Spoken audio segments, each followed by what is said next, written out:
Assalamualaikum warahmatullahi wabarakatuh. Alhamdulillah. Allahumma salli wa sallim wa barik ala Muhammad wa ala alihi washabihi wa barik wasallam ajma'in.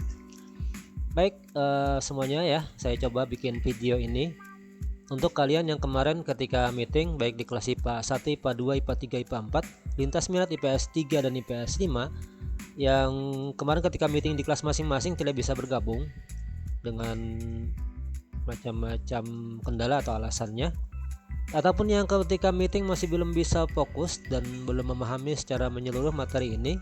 Nah, saya bikinkan videonya biar bisa diulang-ulang, biar bisa dipahamin. Kalaupun nanti tidak paham, masih ngeblur, boleh tanya kepada saya di Japri aja di MS Team, ataupun boleh searching video-video di YouTuber lain ya, guru-guru lain di seluruh Indonesia ataupun dari luar negeri ya, yang berbahasa Inggris ataupun berbahasa Jepang, bahasa Korea, bahasa Rusia, terserah lah, yang penting kamu paham ya. Baik, kita coba mempelajari sel Volta atau sel Galvani. Kenapa dinamain sel Volta? Karena penemunya adalah bukan Panjul. Seandainya penemunya Panjul, pasti namanya sel Panjul. Nah, siapa penemu sel Volta? Silahkan saja searching di Google biar nanti kamu tahu sendiri ya. Ataupun kenapa dinamai sel Galvani, ya cari aja namanya siapa dulu orang-orang yang berjasa mengembangkan ini. Yang jelas sampai hari ini prinsip kerja sel Volta sangat kita perlukan ya dalam kehidupan kita sehari-hari. Semua jenis baterai itu digunakan oleh manusia dan prinsip kerja dari baterai itu adalah sel Volta. Sel Volta ya, baik baterai jenis baterai kayak baterai ABC atau Eveready, baterai arloji, baterai handphone, baterai laptop, ataupun baterai yang digunakan untuk mobil atau sepeda motor yang disebut aki ya, aki atau akumulator. Nah, itu semua prinsip kerjanya adalah menggunakan prinsip kerja sel Volta, yaitu sebuah sel.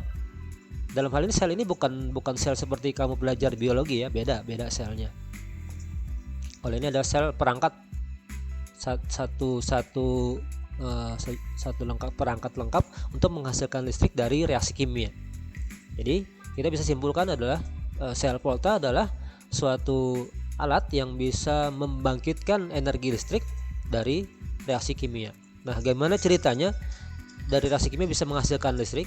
Ini bisa dilihat di sini. Jadi secara sederhana ya, sel Volta dibuat dari ada dua bagian ini. Bagian di sebelah kanan gambar disebut dengan katoda dan dia ditandai dengan kutub positif. Kemudian sebelah kiri ada namanya anoda. Dan kedua-duanya ini biar kamu tahu aja ya, disebut dengan elektroda. Jadi ada elektroda positif pada sel Volta disebut dengan katoda, kemudian elektroda negatif pada sel Volta disebut dengan anoda.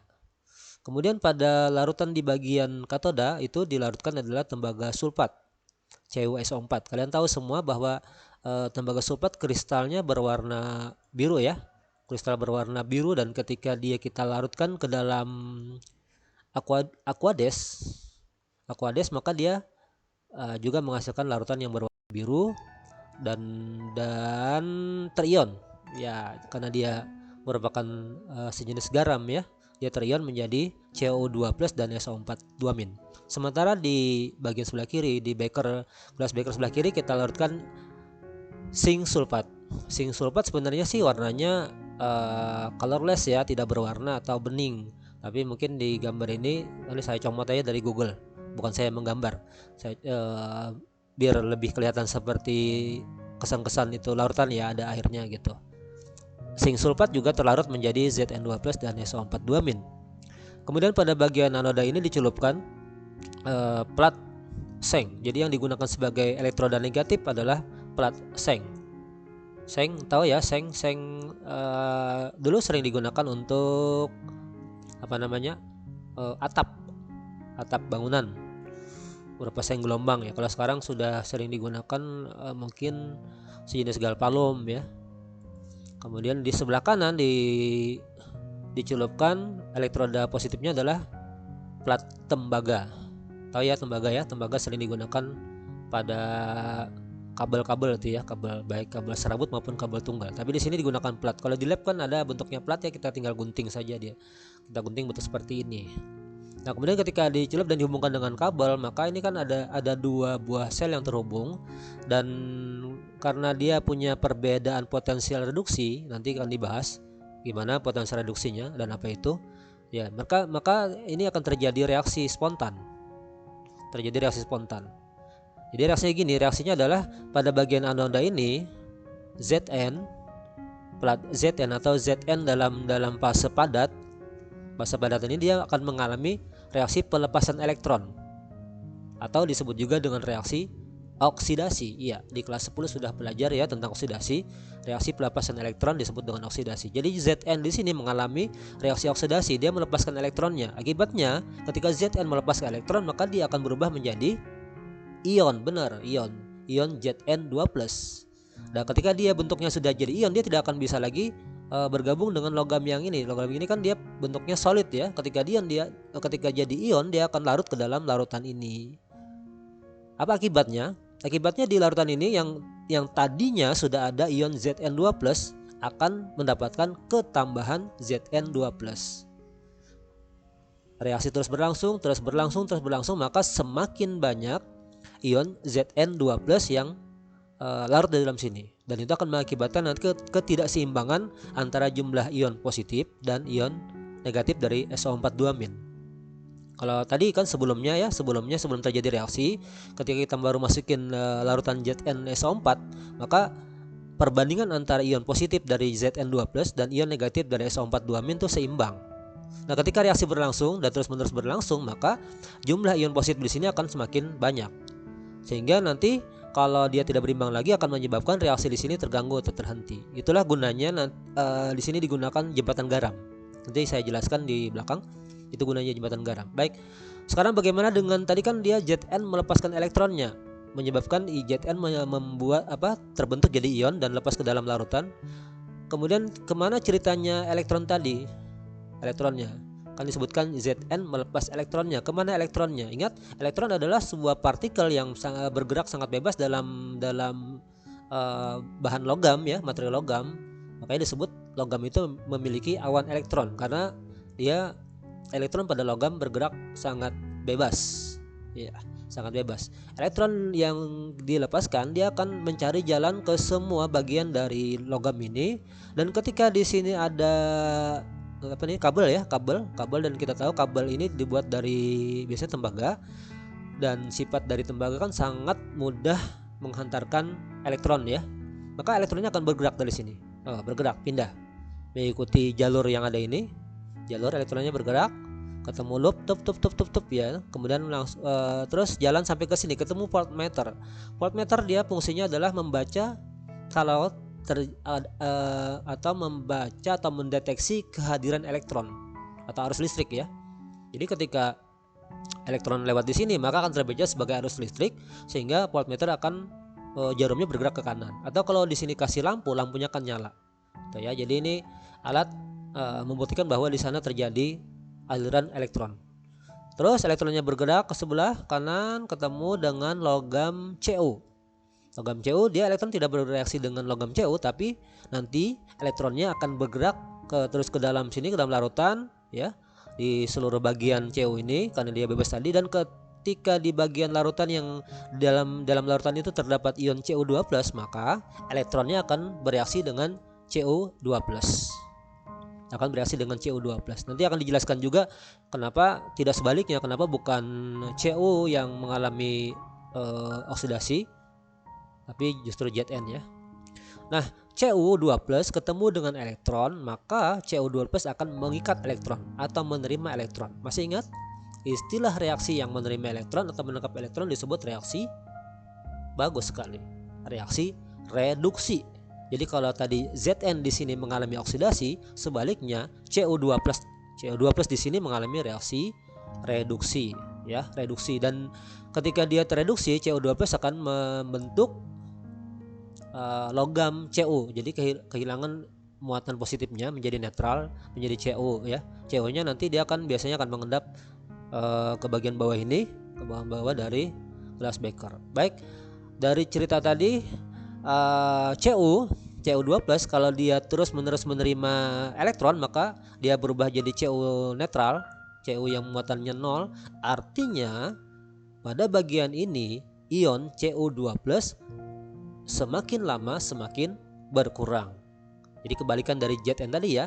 Zn di sini semakin lama semakin bertambah karena menerima penambahan dari logam Zn yang mengion. Sebaliknya di sini ion Cu2+ semakin berkurang karena dia dikonversi menjadi Cu0, Cu yang netral ketika dia menerima elektron gitu ya.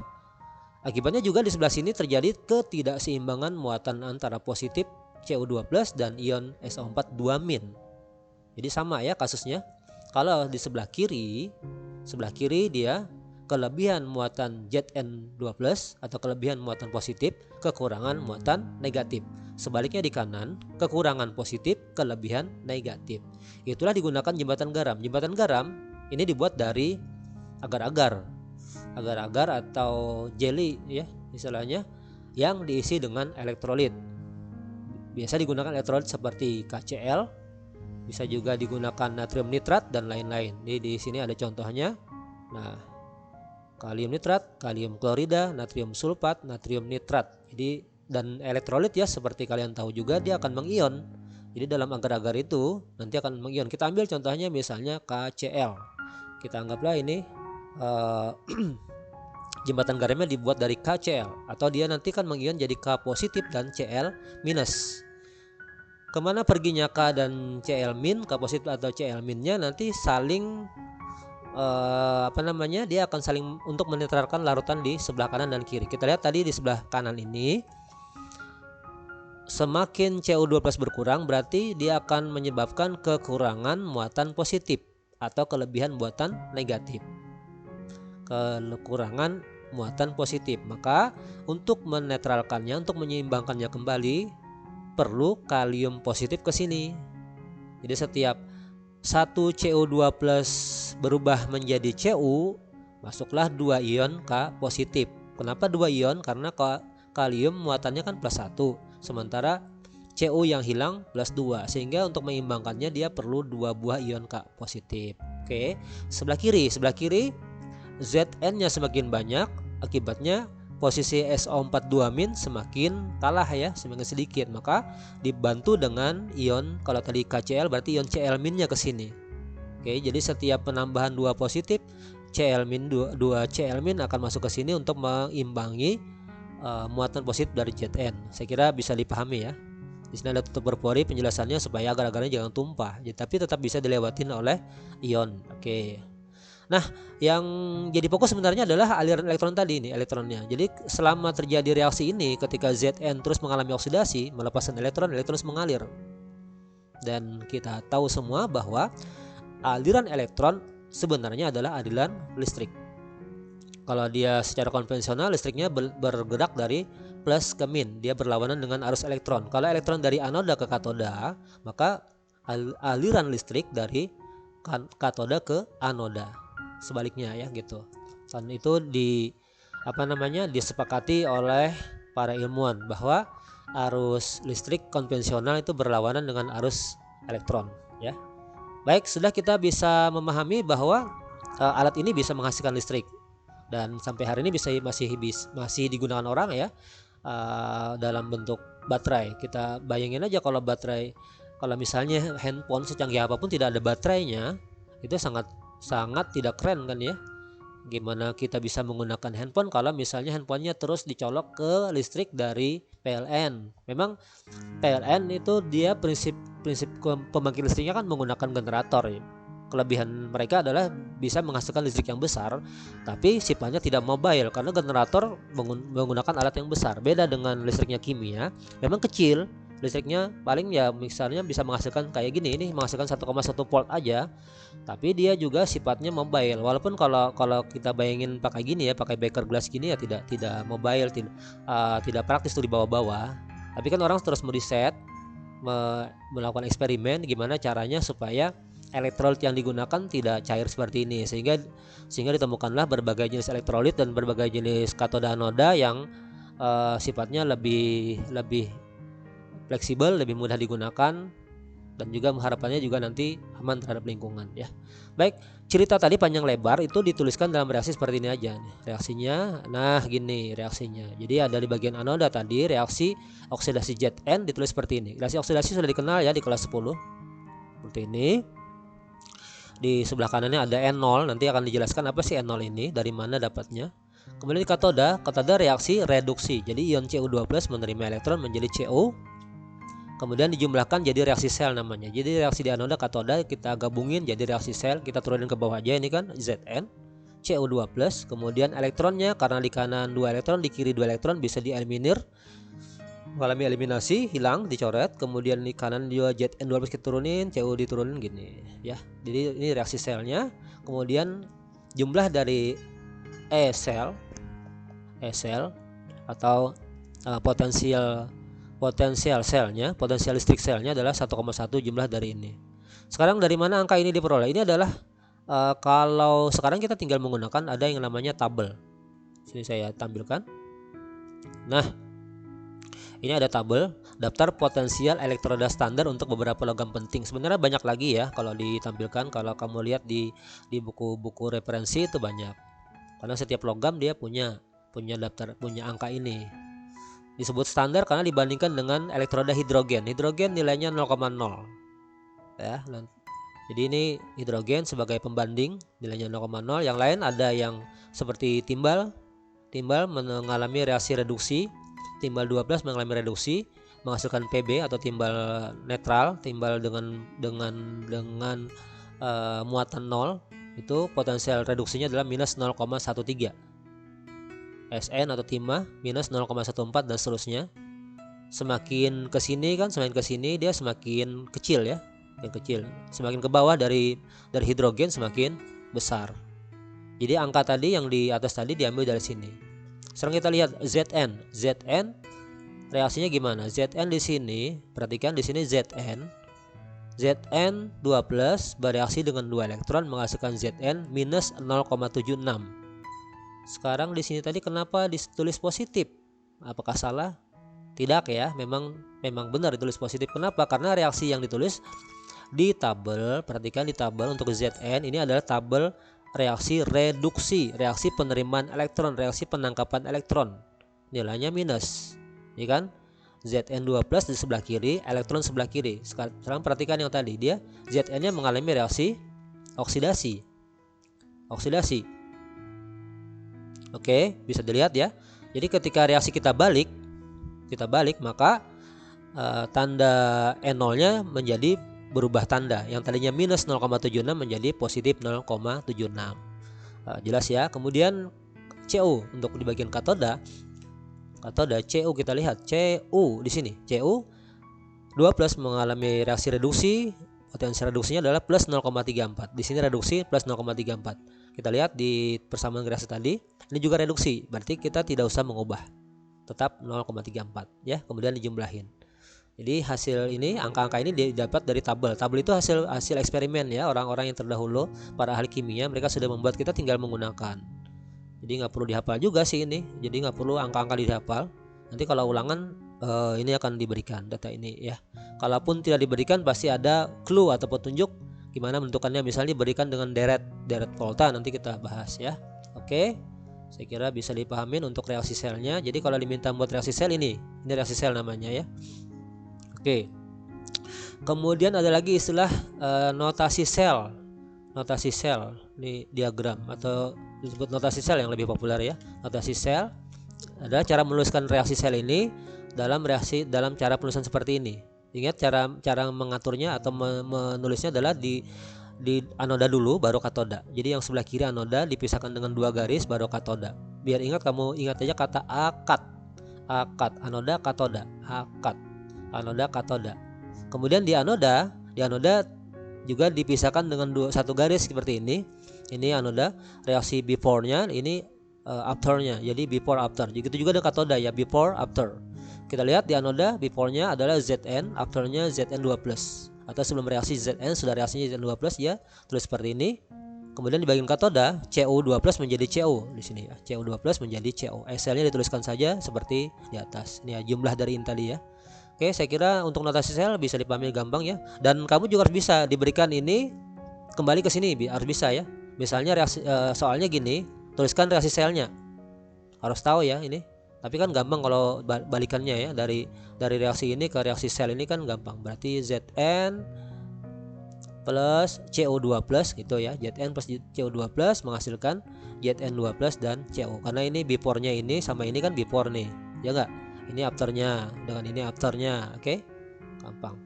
Kemudian potensial elektrolyt standar tadi ya ini nih, potensial elektrolyt standar. Jadi ada beberapa daftar dan ini nanti disusun menjadi direct volta ya, dari kiri ini bagian kiri K, BA, CA, NA, MG dan seterusnya sampai terakhir nanti aurum untuk tabel ini. Kalau dilengkapi dengan tabel lain ya banyak lagi sebenarnya ya. Baik.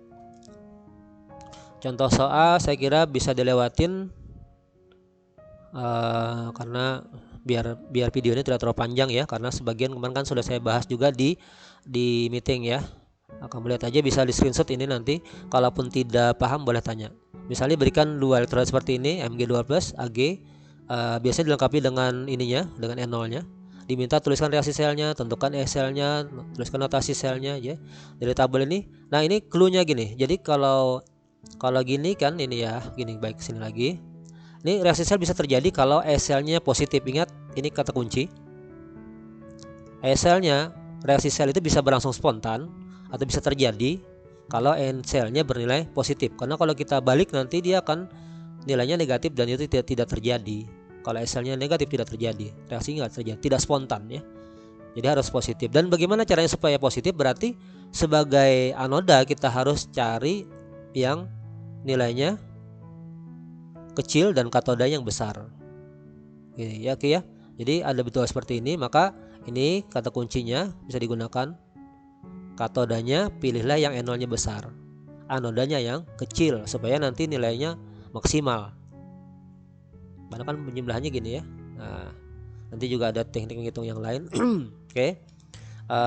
Saya bikin ringkasan gini, K-big acil. Nah, gini nih. Nah ini K-big acil. Jadi sebagai katoda yang big, yang besar, sebagai anoda yang kecil. Apa yang kecil? N0-nya. Apa yang besar ya N0-nya. Jangan mikir yang macam-macam. Katoda yang big N0-nya. Jadi kalau dua seperti ini kan kita lihat yang ini kecil minus 2,37, yang ini besar, maka sebagai katoda adalah Ag. Jangan terbalik. Ag katoda berarti anodanya Mg. Oke, dan ingat di katoda tadi reaksinya adalah reaksi reduksi, atau kamu bisa ringkas gini, karet anoks.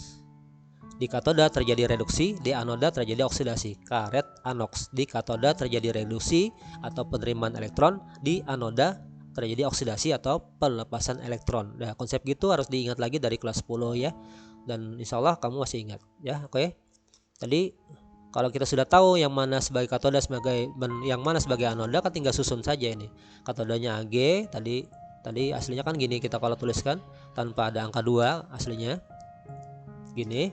Kemudian N0-nya plus 0,8. Kita lihat Ag di sini dia karena mengalami reduksi katoda ya, langsung saja kita salin dari soal tadi dan nilainya tuh tidak berubah. Kemudian di bagian anoda, Mg di anoda dia mengalami reaksi oksidasi. Kalau oksidasi dari tabel ini atau dari soal ini dia harus mengalami, kita balik reaksinya ya, Mg yang ini sebelah kiri, dan akibatnya N0-nya juga berubah tanda menjadi positif. Oke. Dan kita lihat di sini untuk Mg dia melibatkan 2 elektron, sementara Ag hanya 1 elektron. Maka supaya seimbang elektronnya, biar nanti bisa dieliminir, kita kali 2 reaksi ini. Jadi di sini kasih koefisien 2, elektronnya kasih koefisien 2, Ag-nya kasih koefisien 2. Tapi ingat, N0-nya tidak perlu dikali 2. Oke ya. Jika reaksi dikali 2, N0 tidak ikut dikali 2. Mau dikali 3 juga N0 tidak ikut dikali 3 dan seterusnya ya. Jadi yang berlaku hanya kalau dibalik N0-nya berubah tanda, gitu aja. Baik, teruskan kita reaksi selnya tinggal diturunin. Turunin 2E-nya dicoret, N0-nya ditambahkan, dapat 3,17 dan nilai positif. Jadi kita bisa, ini jawaban pertama tadi, tuliskan reaksi selnya ya ini. Oke, sudah selesai. Kemudian berapa E selnya ya sudah tinggal salin. Kemudian notasi selnya kan tinggal salin ini ya. Anoda dulu baru katoda. Anodanya Mg menjadi Mg2+, katodanya 2G+ menjadi 2G, SL-nya 3,17 plus 1,317. Oke, kira bisa dipahamin. Nanti kalau masih bingung ya di rewind aja filmnya, videonya di rewind, diputar ulang. Atau saya bilang tadi, kamu cari video dari guru-guru lain di YouTube, banyak banget. Mereka bikin lebih bagus, lebih soal-soalnya lebih variatif, penjelasannya lebih mudah dipahami barangkali. Nggak masalah, silakan. Karena sumber belajar kalian sangat kaya. Cara lain dari menghitung SL ini, kalau tidak ingin, misalnya ada soal yang tidak perlu menuliskan reaksi selnya seperti ini, bisa cuman minta SL-nya berapa, gunakan aja gini rumusnya. SL sama dengan E0 katoda dikurang E0 anoda. SL E0 katoda dikurang E0 anoda. Katodanya tadi adalah sebagai katoda kan yang besar tadi ya. Berarti kalau yang besar, maka kita gunakan tadi katodanya adalah, kalau soalnya masih gini ya, berarti katodanya Ag, berarti 0,80 dikurang minus 2,37. Ingat ya, kalau menggunakan rumus ini, untuk menggunakan rumus ini maka tanda plus minnya tidak usah diubah, sesuai dengan tabel. Oke ya, jadi 0,8 positif dikurang minus 2,37. Ini tadi kan beda kalau dengan cara ini ya. Cara ini karena reaksi kita balik, berarti dia berubah tanda. Tapi kalau menggunakan rumus ini, langsung saja dimasukin ke dalam angka ini, gunakan tabelnya saja. Tapi rumusnya adalah katoda kurang anoda. Atau nanti ada yang menggunakan rumus red kurang oksidasi, redox, yang mengalami reduksi dikurang oksidasi. Yang mengalami reduksi siapa? Yang mengalami reduksi adalah Ag berapa nilainya? Plus 0,8. Yang mengalami oksidasi Mg nilainya minus 2,37 ya. Oke, minus kurang minus jadi plus, hasilnya plus 3,7, sama ya, sama. Oke, boleh cara gini, cara langsung. Oke, baik, lanjut. Ini contoh soalnya saya preview aja, kamu bisa sendiri jawab nanti, bisa screenshot. Oke, hanya semua seperti tadi ya sebenarnya, cuman ini variasi hanya di 3 elektron. Baik, sekarang deret volta. Ada deret volta. Ini para ahli menyusun biar mudah diingat saja sih sebenarnya. Sebenarnya dia diambil dari tabel ini juga disusunkan K, Ba, Ca, Na, Mg, Al ya, terusnya. Coba kita lihat K, Ba, Ca, kalium, barium, kalsium, natrium, magnesium, aluminium, mangan, air. Kita lihat di sini urutannya. Nah, ini kan dari K, kalau K ini masih ada K, Li tambahan lithium, kalium, barium, kalsium, natrium, magnesium, aluminium, mangan, air, zinc, krom, besi, kadmium, kobalt, nikel, timah, timbal, hidrogen, antimon, bismut, tembaga, raksa, perak, platina, dan emas atau aurum. Nyusunnya dengan nilai dari paling kecil sebelah kiri ke kanan semakin besar nilainya, sampai paling besar plus 1,52 untuk aurum. Panduannya semakin ke kiri dari aurum ya sebenarnya, semakin ke kiri semakin reaktif atau semakin mudah melepaskan elektron. Semakin mudah melepaskan elektron artinya semakin mudah mengalami oksidasi. Kebalikannya ke kanan semakin tidak reaktif, semakin sukar mengalami oksidasi, atau semakin mudah mengalami reduksi ke kanannya. Tapi kamu biar fokus, ambil aja yang ke kiri dulu biar fokus, kan tinggal membalik pemahamannya saja kalau mau ke kanan. Yang jelas semakin ke kiri, misalnya kita bandingkan antara besi dengan seng, siapa yang lebih reaktif? Maka jawabannya adalah Zn. Siapa yang lebih mudah mengalami oksidasi? Zn. Gitu ya, lebih mudah mengalami oksidasi atau melepaskan elektronnya. Ya kan, reaktif itu dia melepas elektron menjadi ion ya. Kemudian ini panduannya, logam di sebelah kiri dapat mendesak. Dalam bahasa ini disebut dengan mereduksi ion. Ini kan logam ya, logam mereduksi ion sebelah kanan. Jadi logam Zn bisa mereduksi ion Fe. Logam Ca bisa mereduksi ion Al, dan tidak sebaliknya. Logam Al tidak bisa mereduksi ion Ca. Logam Al tidak bisa mereduksi ion Mg. Lihat dari yang urutannya, semakin kecil dia bisa mereduksi ion di kanannya yang lebih besar ya. Kita lihat contoh di sini, bagaimana Zn dengan Fe2+. logam Zn dengan Fe2+, maka Zn bisa mendesak atau mereduksi Fe2+.